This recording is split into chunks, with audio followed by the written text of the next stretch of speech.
So today we are going to start Mosby English Endocrine System, question number 337. Question is, a nurse is assessing a client with the diagnosis of diabetes insipidus, for which sign indicative of diabetes insipidus should the nurse assess the client? Select all that apply. तो question कह रहा है कि एक client है जिसको diabetes insipidus हो रहा है, तो इनमें से कौन सा साइन ये इंडिकेशन हमें देगा, डायबिटीज़ इंसिपिडस का साइन हमें देगा. तो first option is select all that apply. एक से ज़्यादा ऑप्शन हमारे करेक्ट हैं. First option is excessive thirst, तो हमें सबसे पहले second option is increase blood glucose level. Third option is dry mucus membrane. Fourth option is increase blood pressure. Fifth option है डिक्रीज सीरम ऑस्मोलैरिटी.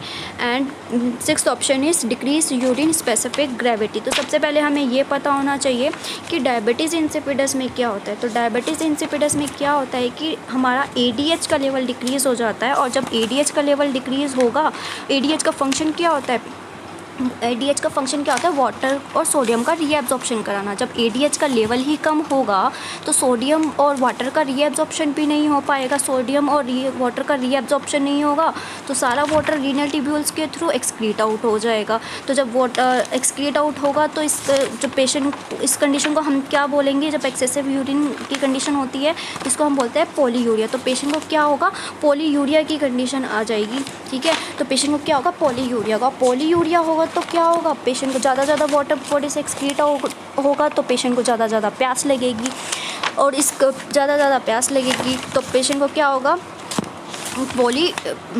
पॉलीडिप्सिया होगा. ठीक है, तो अब जब पेशेंट से की बॉडी से ज़्यादा वाटर एक्सक्रीट आउट हो रहा है तो जब वाटर एक्सक्रीट आउट होगा तो पेशेंट कैसा हो जाएगा, डिहाइड्रेटेड हो जाएगा. डिहाइड्रेशन की कंडीशन उसके अंदर उसको हो जाएगी. जब पेशेंट को डिहाइड्रेशन की कंडीशन होती है तो इस कंडीशन को हम तो इसमें क्या हो जाता है, जो स्किन टर्गर है वो डिक्रीज़ हो जाता है. स्किन टर्गर डिक्रीज़ हो जाती है और हमारी स्किन जो हो जाती है ड्राई और रफ़ हो जाती है. ड्राई और रफ़ हो जाती है. नेक्स्ट इज़ जो बॉडी से वाटर का लेवल कम हो रहा है तो फिर पेशेंट को कैसी कंडीशन आएगी, हाइपोटेंशन की कंडीशन आएगी. राइट, और जब वाटर से डाइल्यूटेड यूरिन आ रहा है, ज़्यादा वाटर, जब यूरिन आ रहा है उसके अंदर वाटर का लेवल ज़्यादा है तो यूरिन कैसा होगा, डाइल्यूटेड यूरिन होगा. ठीक है, डाइल्यूटेड यूरिन होगा तो कहने का मतलब स्पेसिफिक ग्रेविटी जो होगी यूरिन की वो कैसी होगी, इंक्रीज़ होगी कि डिक्रीज़ होगी. ऑब्वियस ही बात है, जब कोई चीज़ ज़्यादा पतली होती है तो उसकी जो स्पेसिफिक ग्रेविटी है वो क्या होगी, डिक्रीज़ होगी. तो यूरिन की स्पेसिफिक ग्रेविटी डिक्रीज़ होगी और सीरम की ऑस्मोलैरिटी कैसी हो जाएगी, इंक्रीज़ हो जाएगी. जो सीरम ब्लड है, हमारा ब्लड है वो उसकी कंसंट्रेशन इंक्रीज़ हो जाएगी क्योंकि वाटर का लेवल कम हो रहा है ना ब्लड से. तो फिर इस वजह से क्या होगा, सीरम की ऑस्मोलैरिटी इंक्रीज़ हो जाएगी. तो अब हम अपने ऑप्शन देखते हैं. फर्स्ट ऑप्शन है एक्सेसिव थर्स्ट, बिल्कुल करेक्ट बात है. एक्सेसिव थर्स्ट होगा पेशेंट को, एक्सेसिव थर्स्ट होगा पेशेंट को. तो फर्स्ट ऑप्शन इज़ हमारा करेक्ट है. Second option is increase blood glucose. ठीक है, इंक्रीज ब्लड ग्लूकोज ये हमारा ऑप्शन करेक्ट नहीं है. ब्लड ग्लूकोज लेवल हमारा डायबिटीज़ इंसिपिडस से रिलेटेड नहीं है, ये हमारा रिलेटेड है डायबिटिक मलाइटस से, ये हमारा रिलेटेड है, ना कि डायबिटीज़ इंसिपिडस से रिलेटेड. ठीक है, third option is dry mucus membrane, बिल्कुल करेक्ट बात है. ये हमारा ऑप्शन होगा जब पेशेंट को डिहाइड्रेशन हो रहा है तो हमारी स्किन कैसी हो जाएगी, ड्राई म्यूकस मेम्ब्रेन हमारी हो जाएगी. इंक्रीज ब्लड प्रेशर इंक्रीज़ होगा नहीं, जब वाटर का लेवल कम हो रहा है तो ब्लड प्रेशर इंक्रीज़ नहीं होगा, डिक्रीज़ होगा. तो ये ऑप्शन हमारा हो जाता है गलत. फिर fifth option is decrease serum osmolarity. हमने क्या बात करी थी कि वाटर की कंसंट्रेशन इंक्रीज़ हो रही है तो जो सीरम ब्लड की कंसंट्रेशन इंक्रीज़ हो रही है तो सीरम ऑस्मोलैरिटी जो होगी ब्लड की इंक्रीज़ होगी ना कि डिक्रीज़ होगी. तो ये भी ऑप्शन हमारा हो जाता है गलत. Sixth is decrease urine specific gravity, बिल्कुल सही बात है. यूरिन की स्पेसिफिक ग्रेविटी क्या हो जाएगी, डिक्रीज़ हो जाएगी. तो करेक्ट ऑप्शन कौन से हमारे, एक तो फर्स्ट है, देन हमारा थर्ड है एंड सिक्स्थ, ये हमारे करेक्ट ऑप्शन है. राइट, नेक्स्ट क्वेश्चन देखते हैं. नेक्स्ट क्वेश्चन है क्वेश्चन नंबर 338. ये क्या कहता है, 338 अ क्लाइंट इज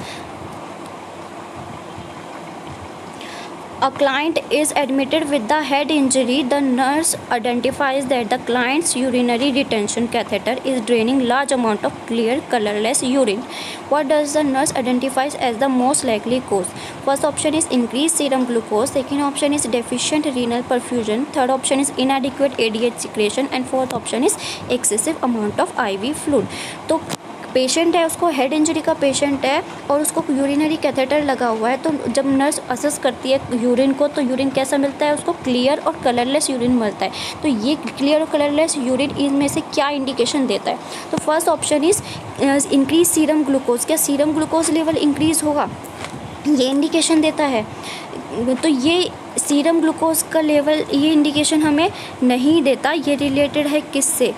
ये रिलेटेड है हमारा डायबिटीज़ इंसिपिडस से। तो ये ऑप्शन हमारा गलत हो जाता है। ये रिलेटेड है हमारा किससे? इन डायबिटीज़ मेलाइटस से रिलेटेड है, ना कि डायबिटीज़ मेलाइटस को ये इंडिकेट करता है, राइट। तो नेक्स्ट ऑप्शन है हमारा in deficient renal perfusion. Deficient renal perfusion indicate है कि डेफिशिएंट रीनल परफ्यूजन होगा तो यूरिन कैसा होगा?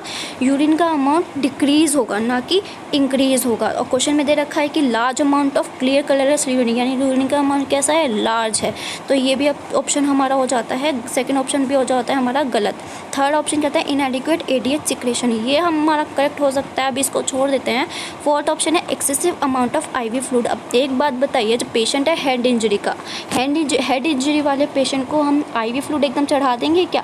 नहीं चढ़ाएंगे, क्योंकि अगर हमने पेशेंट हेड इंजरी वाले पेशेंट को IV फ्लूइड चढ़ा दिया तो इंट्राक्रेनियल प्रेशर इंक्रीज़ हो जाएगा। हमने तो और हमें पेशेंट को आगे डिजीज़ के प्रोग्रेशन से आगे प्रिवेंट करना है, तो हम IV फ्लूइड तो उसको चढ़ाएंगे ही नहीं, excessive amount of IV fluid नहीं चढ़ाएंगे हेड इंजरी वाले पेशेंट को। तो फोर्थ ऑप्शन भी हमारा क्या हो जाता है? गलत हो जाता है। तो right option is इनएडिक्वेट ADH secretion. Right option is इनएडिक्वेट ADH secretion, right. Previous question में भी हमने देखा था जब ADH का सिक्रेशन क्या हो जाता है? डिक्रीज़ हो जाता है। तो एक्सेसिव पेशेंट को क्या होता है? पॉलीयूरिया होता है, क्योंकि ADH का फंक्शन क्या होता है? वाटर और सोडियम का रीअब्जॉर्प्शन करना। जब ADH का अमाउंट कम होगा तो वाटर का एब्जॉर्प्शन नहीं हो पाएगा, ये और वाटर सारा एक्सक्रीट हो जाएगा यूरिनरी ट्यूब्यूल्स के थ्रू यूरिन के थ्रू सारा वाटर जो है एक्सक्रीट आउट हो जाएगा, राइट। तो right option is option number third इनएडिक्वेट ADH secretion. So next, so thank you so much. Thank you for watching.